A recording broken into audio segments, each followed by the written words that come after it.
Matapos isalang ng babaeng yan ng kawali sa kalan sa isang hostel sa India, inurong naman niya ang pressure cooker. Pero bigla itong sumabog. Tumalsik sa dibdib ng babae ang takip ng pressure cooker. Agad siyang nagbanlaw ng malamig na tubig para maibsan ang init.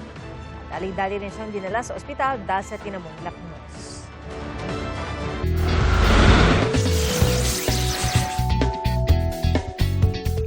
Nagpabilib online ang isang golden retriever na mag-isang nakapagbiyahe sa kanyang PNVS. Ating saksihan. Andito na po tayo, sir!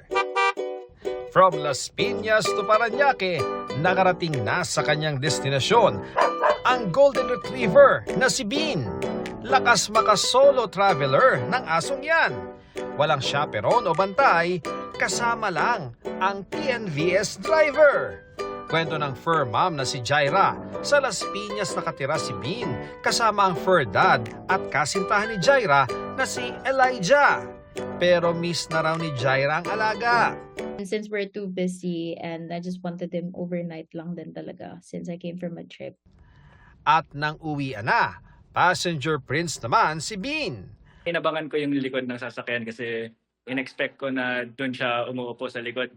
And then bigla ko nakita, nasa harap pala siya umuupo kasama yung driver.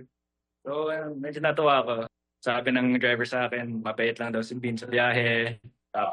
Nag-picture sila sa stoplight.